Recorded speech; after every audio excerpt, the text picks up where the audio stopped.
आदाब नाजरीन, खास बात उत्तर प्रदेश में आपका इस्तकबाल है। पहले हेडलाइंस। सीतापुर जेल में कांग्रेस लीडर प्रमोद कृष्णन ने की आजम खान से मुलाकात के बाद प्रमोद कृष्णन का बयान, सीएम योगी के दौर में आजम खान पर हुआ जुल्म, उन्हें जल्द करना चाहिए रिहा।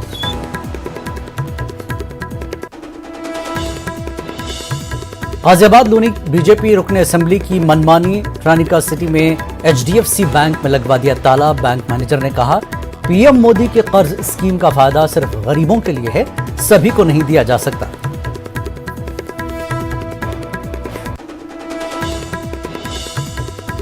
अदबी और सकाफती तंजीम गुफ्तगू की तरफ से इलाहाबाद में मुनक्किद की गई तकरीब, शहर की मुमताज शख्सियात को शान इलाहाबाद अवार्ड से नवाजा गया। मुख्तलिफ मैदान में खिदमत अंजाम देने वालों को एजाज।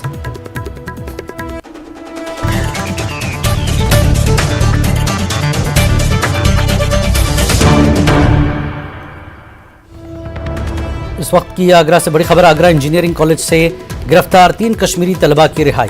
आगरा इंजीनियरिंग कॉलेज से गिरफ्तार 3 कश्मीरी तलबा की रिहाई। किसी मखसूस टीम की जीत का जश्न मनाने के इल्जाम में हुई थी गिरफ्तारी। हिंदुस्तान के खिलाफ T20 आलमी कप में पाक की जीत का है मामला। जी हां, हिंदुस्तान के खिलाफ T20 आलमी कप में पाकिस्तान की जीत का है मामला। किसी मखसूस टीम की जीत का जश्न मनाने के इल्जाम में गिरफ्तारी हुई थी। आगरा इंजीनियरिंग कॉलेज से गिरफ्तार 3 कश्मीरी तलबा की रिहाई हुई है। मामला था हिंदुस्तान और पाकिस्तान के बीच T20 आलमी कप का। उसमें पाक की जीत के मामले में जश्न मनाने का इल्जाम था इन पर, तो किसी मखसूस टीम की जीत का जश्न मनाने के इल्जाम में हुई थी यह गिरफ्तारी। आगरा इंजीनियरिंग कॉलेज से गिरफ्तार 3 कश्मीरी तलबा की रिहाई हुई है।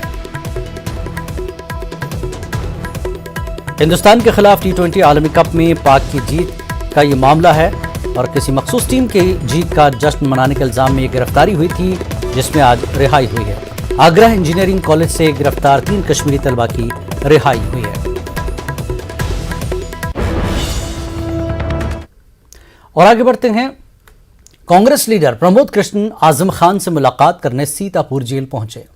जेल में आजम खान से आधे घंटे तक मुलाकात हुई। मुलाकात के बाद प्रमोद कृष्णन ने मीडिया से बात करते हुए कहा कि सीएम योगी के दौर में आजम खान पर जुल्म हो रहा है, उनकी सेहत ठीक नहीं है। देखिए, इसको कोई कनेक्शन के रूप में देखना ठीक नहीं है। आजम खान साहब से मेरे बहुत ही अच्छे संबंध रहे हैं। वो हमारे आश्रम में श्री कल्की धाम में जब मिनिस्टर थे तब भी आते थे। मेरा उनका बहुत ही करीबी रिश्ता रहा है और इंसानियत के नाते,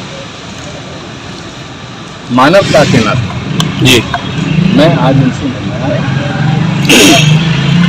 उनकी खैरियत पूछी, कुशलक्षेम पूछी, उन्हें गीता भेंट की और सियासत पर भी, देश के मौजूदा हालात पर भी बात की। सवाल उत्तर प्रदेश के शासन का।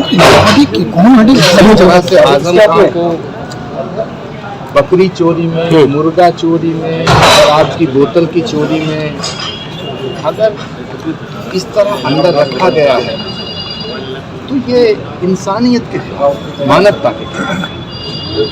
मुझे लगता है आजम खान का सबसे बड़ा जो गुनाह है वो ये है कि वो एक मुसलमान है और इस देश में मुसलमान होना आज गुनाह है। सत्य की लड़ाई का प्रतीक है जी।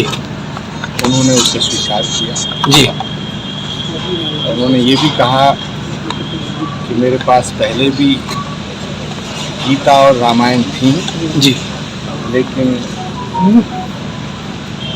पुलिस ने, एजेंसीज ने सारी पुस्तकें उनसे छीन ली गई जी। तो गीता को पा करके मुझे बड़ी खुशी हुई। तो कांग्रेस में आने के लिए आपने कोई जिक्र किया? आजम खान साहब के ऊपर जुल्म ज्यादतियां हुई जी और उनकी सेहत भी बहुत खराब रही है जी। मौत के मुंह से बाहर आए जी। जो वो अपनी हालत बयां कर रहे थे जी, उसे सुन करके मेरी आंखें भर आई। इतना जुल्म करना किसी भी हुकूमत को शोभा नहीं देता। और उत्तर प्रदेश के मुख्यमंत्री एक साधु हैं, एक सन्यासी हैं, योगी जी से मैं आग्रह करूंगा कि राजनीति में शत्रुता का कोई स्थान नहीं है। और कानपुर एसटीएफ ने आज मनशियात की स्मगलिंग के 3 मुलजमीन को करोड़ों की चरस के साथ पकड़ा है। एसटीएफ ने मुखबिर की इतला पर बर्रा थाना इलाके के तहत रामगोपाल चौराहे पर गाड़ी की तलाशी ली। तलाशी के दौरान बड़ी मकदार में चरस बरामद हुई। पूछगछ में उन्होंने बताया कि वो नेपाल के रास्ते कानपुर चरस लाते हैं। पुलिस ने इसकी छानबीन शुरू कर दी है। कानपुर एसटीएफ और बर्रा थाने की पुलिस द्वारा रामगोपाल चौराहे के पास एक संदिग्ध पिकअप बोलेरो को चेक किया गया, जिसमें 3 अभियुक्त जो है पकड़े गए, जिनके पकड़े गए हुए अभियुक्तों के द्वारा जो है लगभग 85 किलो 600 ग्राम चरस बरामद हुई। ये जिनके नाम आशीष, रोशन और शैलेंद्र हैं। शैलेंद्र का वाहन था जिसमें अलग से इसने एक बॉक्स बना के रखा था चेचिस से सटा के, उसी में उसकी तस्करी करता था। ये नेपाल से इसकी तस्करी करता था, नेपाल के रास्ते बिहार और होते हुए जो है कानपुर में इसकी सप्लाई करते थे। गाजियाबाद लूनी के रुकन असेंबली नंदकिशोर गुर्जर ने ट्रानिका सिटी में HDFC बैंक में ताला लगवा दिया। दरअसल कुछ लोगों ने बैंक पर रिश्वत मांगने का इल्जाम लगाया था। लोगों का कहना था कि वज़ीर आज़म मोदी की स्कीम के तहत कर्ज लेने से कासिर हैं। नंदकिशोर गुर्जर ने बैंक मैनेजर से बात की। इसी दरमियान बैंक मैनेजर ने अपने अहकाम और मजबूरियां बताई, जिससे नाराज होकर नंदकिशोर ने बैंक पर ताला लगवा दिया। बैंक मैनेजर का कहना है कि वज़ीर आज़म मोदी के स्कीम के तहत 10,000 का कर्ज गरीबों के लिए है और इस स्कीम के तहत गरीबों को ही दिया जा सकता है, लेकिन यहाँ असर और रसूख से पैसे वाले लोग भी इसका फायदा लेना चाहते हैं। माननीय प्रधानमंत्री जी के द्वारा प्रधानमंत्री स्वनिधि योजना के तहत जो गरीब लोग हैं, जो कोरोना में जिनका नुकसान बहुत हुआ है और उन्होंने अपनी ज़िंदगी को गुजर बसर करने के लिए कहीं ना कहीं उधार भी लिया होगा, तो कर्ज हुआ है, तो बिना किसी ब्याज के गरीबों को 10,000 रुपये का लोन दिया जा रहा है। उस लोन के तहत जो फॉर्म भरवाए गए उसमें 191 फॉर्म HDFC बैंक के पोर्टल पर दर्ज हुए। उनमें से केवल एक लोन किया है। लोग अपनी दिहाड़ी छोड़ करके, छुट्टी करके उसके बाद बैंक में फॉर्म भरने आते हैं, रजिस्ट्रेशन का चार्ज देते हैं, कई चक्कर लगाते हैं, उनका 1,000 रुपये खर्च हो जाता है। उसके बाद 2,000 रिश्वत के लेकर के केवल एक को लोन दिया है। कितना दुर्भाग्यपूर्ण स्थिति है। मैंने जाके पूछा, कोई जवाब नहीं था। 190 को निरस्त कर दिया गया है। तो इस तरह के बैंक बर्दाश्त नहीं किया जा सकते लोनी में, जो गरीबों की जिंदगी के साथ खिलवाड़ कर रहे हैं। गुज़श्ता 23 अप्रैल को इलाहाबाद के तरवाई थाने के गांव खराजपुर में एक ही घर के 5 अफराद के इज्तिमाई कत्ल के बाद इलाके में कशीदगी बढ़ती गई। 3 दिन गुजरने के बाद भी पुलिस अभी तक कातिलों का सुराग लगाने में नाकाम रही। पुलिस ने कातिलों के बारे में इतला देने वाले को 25,000 रुपए इनाम देने का ऐलान किया। पुलिस ने थरवाई इलाके में बड़े पैमाने पर फोर्स तैनात कर दी है। साथ ही फॉरेंसिक जांच टीम ने जाए वारदात से सबूत जमा करने का काम शुरू कर दिया। वाज़ेह कि 23 अप्रैल की दरमियानी शब में थरवाई गांव के राजकुमार यादव समेत उनके घर की 4 खवातीन को कत्ल कर दिया गया था। पुलिस का कहना है कि कत्ल की वारदात में मुलविस अफराद को पकड़ने के लिए पुलिस की 7 खुसूसी टीमें तश्कील दी गई हैं। पूरे प्रकरण में 7 टीमें बनाई गई हैं। 7 टीमों को अलग अलग काम दिए गए हैं। फील्ड यूनिट और डॉग स्क्वाड ने भी सबूत इकट्ठे कर लिए हैं। बॉडी का पोस्टमार्टम के बाद भी तमाम चीज़ें निकल के सामने आएंगी कि मृत्यु कैसे कारित की गई, जो भी उनके साथ हुआ वो सारी चीज़ें क्लियर हो जाएंगी। जो भी तहरीर मिलेगी उसके आधार पे और अन्य साक्ष्यों के आधार पे इसमें कड़ी कार्रवाई की जाएगी। और गाजियाबाद में म्यूनसिपल कॉरपोरेशन की गफलत के बाद से 3 साला मासूम बच्ची गटर में गिर गई। 3 साला मासूम बच्ची के खेलते हुए खुले नाले में गिर गई। मौके पर मौजूद लोगों ने बच्ची को गटर से बाहर निकाला। वहां मौजूद लोगों ने बताया कि गटर का ये ढक्कन तकरीबन 4 महीने से खुला हुआ है, जिसे बल्दिया ने अब तक नहीं बंद किया। इसके अलावा भी इलाके में ऐसे ही गड्ढे देखे जा सकते हैं। मुतादिद बार म्यूनसिपल कॉरपोरेशन और म्यूनसिपल काउंसलर को शिकायत की गई, लेकिन म्यूनसिपल कॉरपोरेशन ने आंखें बंद कर ली हैं। कैसे गिर गई थी? तो आपको मतलब क्या हुआ था, पूरी कहानी कुछ तो याद होगा? मुझे कुछ याद नहीं। बच्चे इधर ही खेल रहे थे सारे। अब जैसे आप डरिए मत, परेशान मत होइए, वो ठीक है, कोई दिक्कत नहीं है। बताइए क्या हुआ था? पता नहीं, बच्चे खेल रहे थे तो मुझे कुछ मालूम नहीं है। मैं तो बेहोश हो गई थी देख के। अच्छा, ये ड्रिप लगी हुई है, कहाँ भर्ती कराया था आपको? शिवालय में ले गए थे। अदबी और सकाफती तंजीम गुफ्तगू की जानिब से इलाहाबाद में एक एजाजी तकरीब का इनेकाद किया गया।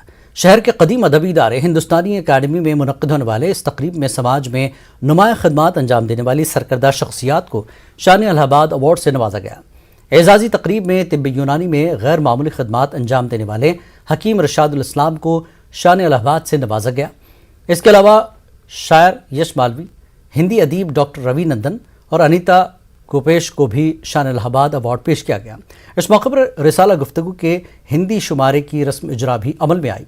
एजाजी जलसे में उर्दू और हिंदी के अदीबों और शायरों ने मुश्तरका तौर पर शिरकत की।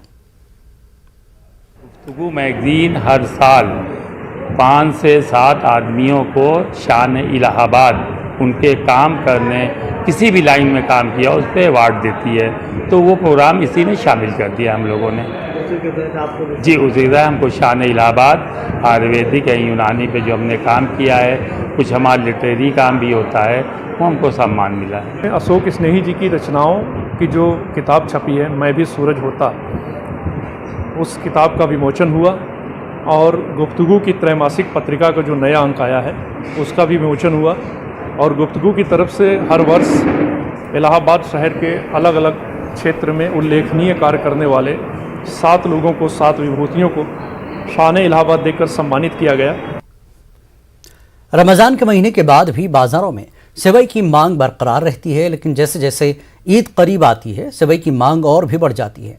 कानपुर शहर के बीकनगंज बाजार, चमनगंज बाजार, ईदगाह, बापूपुरवा, सजादगंज के इलाकों में सेवई की दुकानें हैं, जहां आजकल सेवई की मांग बढ़ गई है। रमज़ानुल मुबारक के महीने में बाज़ारों में कई किस्म के सेवई मिलती हैं, जिनमें बहुत सी सेवई दूसरे शहरों से आती है और इनको बनाने का तरीका भी मुख्तलिफ होता है। खासतौर पर ईद के मौके पर सेवई को हर घर में पेश किया जाता है। स्पेशल सेवई वगैरह लगी हुई है, बनारस से आती है, बनारसी सेवई। बनारसी सेवई ये लगी हुई है, हमारी स्पेशल सेवई होती है महीन, और ये किमामी वक्ती हैगी। इसमें मेवा वेवा डाल के और खोया वगैरह डाल के इसको शीरमे वाली बनाई जाती है, बहुत अच्छी बनती है ये। और इसके अलावा हमारे यहाँ एक भी होती है देसी सेवई, ये हाथ की बनी हुई होती है और ये बहुत अच्छी सेवई पकती हैगी। और इसके अलावा और एक ये सेवई बनी होती है हमारे यहाँ, इसकी क्वालिटी है कि ये मोटी सेवई होती है और ये पानी में पकती है, और पानी के अलावा इसको दूध में भी पकाया जा सकता है, ये भी बहुत ही अच्छी पकती है। और सबसे ज़्यादा हमारे यहाँ जो रमज़ान शरीफ में खाया जाता है वो होती है हमारी सूफेनी लच्छा, जहानाबादी लच्छा बोलते हैं इसको, और ये बहुत ही अच्छा खाने में होता है। इसको आप दूध के साथ, जैसे दूध में, गर्म दूध में भिगो लीजिए और उसको आप खाइए तो ये बहुत अच्छा टेस्ट में आता है, बहुत ज़्यादा शानदार होता है। और एक हमारे यहाँ ये वैरायटी है महीन सूफेनी, तो इसको आप दूध में, गर्म दूध में पका के खा सकते हैं और ये भी बहुत ही अच्छी क्वालिटी होती है। अलीगढ़ के थाना दिल्ली गेट के तहत हुए दोहरे कत्ल मामले में आज एडीजी 3 ने 6 अफराद को सजा सुनाई है, जिसमें 5 लोगों को फांसी की सजा और 1 को उम्र कैद की सजा सुनाई गई। साल 2015 में एक शादी तकरीब में नौशे और चांद नामी शख्स को जमीनी तनाज़े में गोली मारने के बाद पीट पीट कर कत्ल किया गया था। मज़कूरा मामले में नामजद लोगों के खिलाफ रिपोर्ट दर्ज कराई गई थी। इसी मामले में आज कोर्ट की एडीजी 3 ने राजेश भारद्वाज की अदालत ने अपना फैसला सुनाते हुए कपिल भोरा, आसिफ, एहसान और अमित ठाकुर को फांसी की सजा सुनाई है। इसमें हमारे जज साहब एडीजे 3 राजेश भारद्वाज जी हैं। तो ये डबल मर्डर था थाना दिल्ली गेट का, जिसमें नौसे और चंदा 2 लोगों की हत्या की गई थी, जिसमें 6 लोगों को नामजद किया गया था, जिसमें एक जो है एडवोकेट्स हैं हमारे गैशुद्दीन, उनको आजीवन कारावास हुआ है। बाकी 5 लोगों को फांसी की सज़ा दी गई है, इसमें कपिल भूरा, आसिफ ठाकुर, एहसान और अमित ठाकुर। ऐसे अलीगढ़ कोर्ट के इतिहास में कितने दिनों में इस तरीके का फैसला आया है? लगभग 20 साल से हो ही गई मेरे ख्याल में।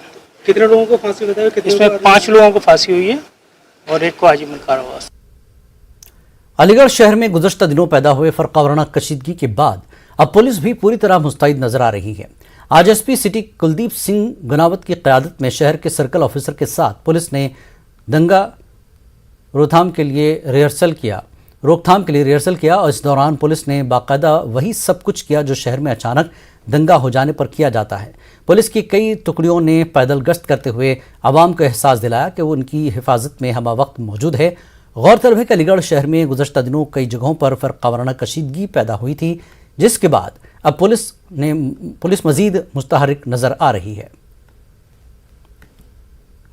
आज दंगा नियंत्रण जो शहर में स्कीम बनाई गई है उसके अंतर्गत एक डेमो कराया गया था, जिसमें सिविल पुलिस, पीएसी, लाइन और जितने भी दंगा नियंत्रण स्कीम के तहत पॉइंट दिए गए थे उनमें जिन जिन को आना था सब उपस्थित रहे। किसी प्रकार की कोई लापरवाही या कोई शिथिलता ना आए। आज सभी ने बहुत अच्छे से दिए गए टास्क को पूर्ण किया है और सबने अच्छे से अपनी एंटी राइट ड्रिल को किया है। माह रमज़ान में बाशिंदगान अलीगढ़ की जानिब से मुतादिद जगहों पर इज्तिमाई रोज़ा इफ्तार का एहतमाम किया जाता है। अलीगढ़ के मारूफ समाजी कारकुन मोहम्मद शादाब ने रोज़ा इफ्तार का इनक़ाद कराया, जिसमें बिला तफरीक मजहब व मिल्लत सभी मज़ाहिब के लोगों ने शिरकत की। मोहम्मद शादाब ने कहा कि हमने आज ये पैगाम आम किया है। अलीगढ़ सर सैयद अहमद ख़ान का शहर है, जहाँ से हुब्बुल वतनी और आपसी भाईचारे का पैगाम हमेशा दिया गया है, और आज भी हम यही पैगाम आम कर रहे हैं कि हम नफ़रतों के इस दौर में भी मोहब्बतें कायम करते रहेंगे। रमज़ान के इस मुबारक मौके पर रोज़ा इफ्तार का आयोजन किया गया, जिसमें तमाम शहर के हिंदू और मुस्लिम लोगों ने शिरकत की। और इस रोज़ा इफ्तार के मौके पर हम ये पैगाम देना चाहते थे कि ये जो अलीगढ़ है, ये सर सैयद अहमद खान की सरजमी है, ये मोहब्बतों का शहर है। आज इस रोज़ा इफ्तार में कई हिंदू और मुस्लिम हम सब लोगों ने साथ मिलकर रोज़ा खोला और इस अलीगढ़ शहर को ये पैगाम दिया कि आज भी यहाँ जो है राम और रहीम की उपासना करने वाले एक ही हैं। एक दस्तरखान पर बैठकर महाकाल के भक्त और अल्लाह के बंदे दोनों लोगों ने रोज़ा खोला। वक्त एक ब्रेक के बाद रुख करेंगे बिहार की खबरों का।